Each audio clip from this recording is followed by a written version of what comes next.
Powell warns of an uncertain recovery. Let's have a look.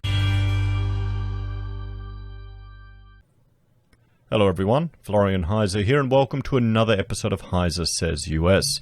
Grab your stein of coffee and let's have a look at this article from Bloomberg, in which the Fed chairman, Jerome Powell, warns of an uncertain recovery and is arguing for more aid. So before we do that, let's jump over here and have a look. I mean, we can look at the Dow Jones. It's, off its high and heading down. The S&P 500, it's certainly heading down. The Nasdaq 100, definitely off that peak and has made strong movements down. I mean, have we hit a peak? Looks like we had a few little dead cat bounces there, or is it trending down? Now, the US economy, the currency, if we have a look here, we can see it's doing, 116 euro per US dollar, 127 Great British pound to US dollar, and 70 cents Aussie US dollar. So, the Aussie dollar ain't doing that well with that regard. So, let's jump over here and have a look at this article, everyone. So, Federal Reserve Chairman Jerome Powell said the U.S. economy has a long way to go before fully recovering from the coronavirus pandemic and will need further support. Now, remember, yesterday we were looking at existing house sales, and they were at 2006 levels. There was a shortage of houses. It was going crazy. What's going on? What's going on? The path forward will depend on keeping the virus under control and on policy actions taken at all levels of government, he told the House Financial Services Committee on Tuesday.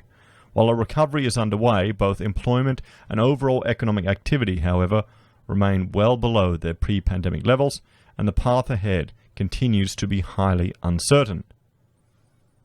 So, in his own remarks, U.S. Treasury Secretary Steven Mnuchin said he and the White House continue to seek an agreement with both parties in Congress on another fiscal relief package. So it's still needed. The President and I remain committed to providing support for American workers and businesses, he said in testimony released Tuesday. I believe a targeted package is still needed, and the administration is ready to reach a bipartisan agreement. So is this why we're seeing the markets, are they trying to scare the Fed into to scare Congress into more stimulus, more aid, juice it up a bit?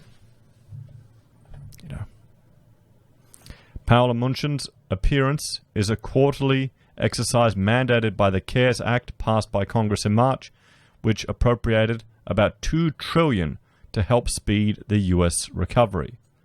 The pair faced questions about their use of CARES Act's funds and about what else should still be done.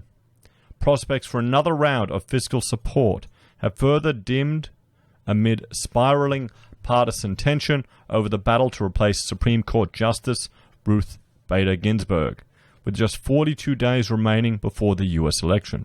So are they going to... are they just going to let everything go down the gurgle for the election? I mean, it is just crazy, particularly what we're seeing on the other side of the world. So Main Street, and it's going to be the little person that cops it. It really is. It really is. I mean, you saw Pelosi, flagrantly not care about any of the rules or any of the restrictions. They're better than the normal prawls, guys. You've got to realize that. Even on the Democrats, they're your betters. They want to keep you on that voting plantation. How many people are gonna flip? How many normal suburban people are going to see the violence in the street, going to see the protests, going to see politicians calling not for reform of the police over there, but for actually defunding of it? They're going to get scared, and they're going to flip their vote. And they're not going to tell anyone about it. Oh, they won't tell anyone about it. They wouldn't dare. You saw that in the last election. So how many people have got money riding on Trump winning, Trump getting in? You see the news. How the news they're asking him, asking Trump if he will admit or support a peaceful transition, and he's saying no, we need to see the results first. He's a positive talker. He's a marketing guy. Love him or hate him, that's his shtick, marketing. And he's saying, oh, we're going to win, we're going to win. So, of course, the media is all jumping on it, going, he doesn't support a peaceful transition. It's just ludicrous over there. And the problem is now everywhere in the world now, we're all in social media bubbles, we're all in partisan bubbles, and you've got people who would only just watch one news source and will believe every bloody word they read there, and they can't even see. It goes to the Scott Adams argument. They can't see the two movies playing. They can't. The two officials diverged on the advisability of lowering the minimum loan size for the program. Hang on, Main Street. As expected, Powell and Mnuchin fielded numerous questions about the troubled Main Street lending program, a $600 billion Fed facility backed by Treasury funds aimed at providing credit to small and medium-sized companies. It has so far only purchased $1.5 billion in loans. I mean, this is just sounding like an utter. These banks are going to make all these loans that probably have no chance of getting paid back, and the Fed's just going to come in and buy it. When have we seen stuff like that happen before in the States? I wonder what fueled the GFC. The two officials diverged on the advisability of lowering the minimum loan size for the program, with Mnuchin embracing the potential, while Powell said smaller loans would require a brand new facility or would be more appropriately done through the Paycheck Protection Program, which extended forgivable loans to small businesses. Now, this Paycheck Protection Program, it's different to what we have here in Australia. In Australia, they just had JobKeeper, which pretty much was just a subsidy paid to all the businesses. With this Paycheck Protection Program, people have to pay it back. They have to meet certain criteria. It's meant to be forgiven. Now, do you trust the state, guys? Do you trust the government to forgive you of the debt you have to them in the future? I, for one, wouldn't in a million years.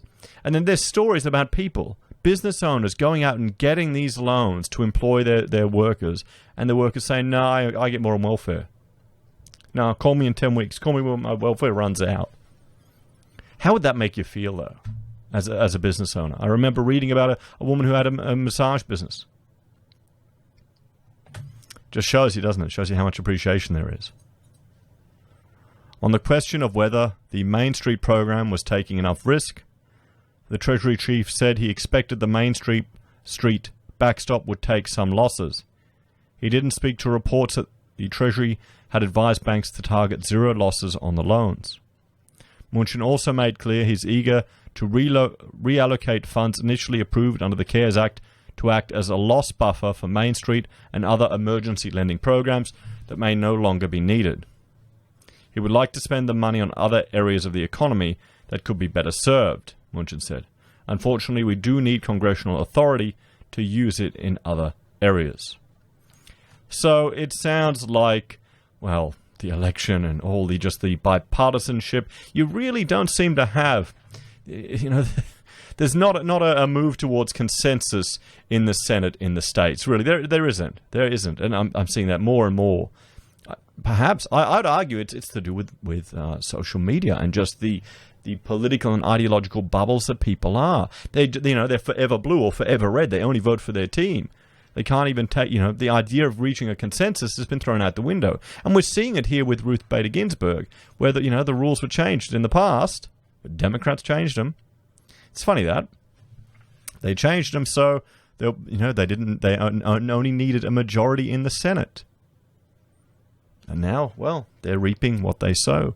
We've seen the same thing here with our lefties here in Queensland, where they removed our upper house. In our state, we've got no upper house. It's terrifying, actually, when you understand the implications of that. Someone gets into power, they just can do what they want here. And they do. They do.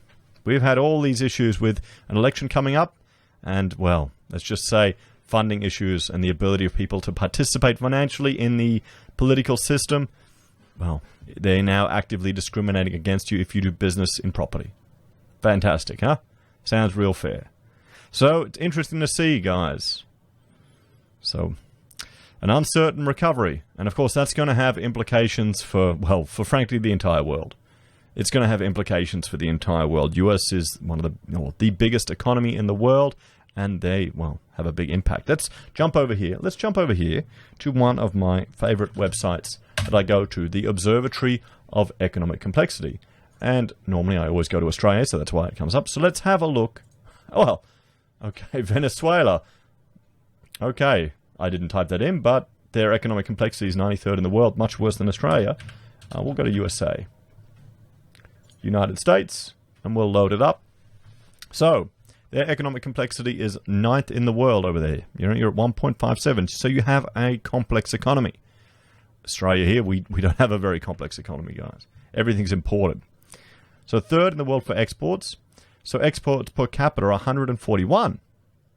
Imports, you're 1st, 2.14 trillion. And imports per capita are 166. Services exports, and that's the big one, 1st in the world. Services exports, 2nd in the world. And if we scroll down here, we can see, I mean, there you go, there's the monthly export growth. There's the, oh, hang on, wait, export growth, what's that? That's interesting. But what we want to look at is, here we go. Okay, so the top export for 2018 for the United States is refined petroleum, and the top destination for exports is Mexico. So Mexico is your #1 destination. So then you've got refined petroleum, and that, I mean, that's going to be hit. That with the price of oil has taken a big hit, and that's going to affect the financial viability of some of those businesses. Planes, helicopters, and/or spacecraft, #2. Then cars, crude petroleum, and integrated circuits. The most common destination for exports of the United States are Mexico. So Mexico is a very important country for you guys over for Americans. Then you've got Canada, then China, Japan, and South Korea. Where's Australia? There we go. We're at, oh boy, we're not a very big destination for US exports. We're less than Brazil. We're at $22.2 billion. There you go. China is only 8.23% of your exports. That's interesting. And where are your imports coming from? So, imports, 20% from China. Then it looks like it's Mexico, then Canada, Japan, and Germany.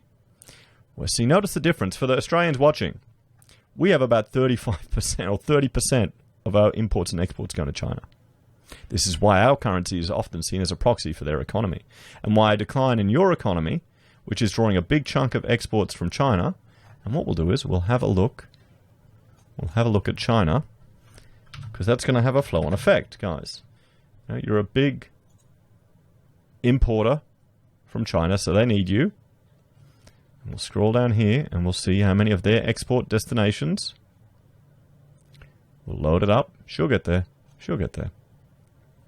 So, #1, United States. Nearly 20% of their exports are heading to the US. So that could have an impact on, well, some aspects of their economy. Don't worry, they'll just build millions of empty apartments. And yet they don't have all the, no one worries about the Chinese government's impact on the global environmental economy, do they? It's just all hypocritical rubbish sometimes. Anyway, guys, let me know your thoughts and opinions. Do you think there'll be another round of stimulus spending? Have you managed to get any of it? Are you jumping to get that payroll loan? Or do you not trust them to forgive you? Thanks for watching. Let me know your thoughts and comments down below. Please like, share, and subscribe to the channel. If you're a fan and want to support the content I created, there are a few ways you can. You can join the channel on YouTube or Patreon. Use any of our affiliate links down below. You can buy merch from Heise Says, use Gold Pass from the Perth Mint, or support us via PayPal. Take care, guys. Have a great day. I'll see you next time.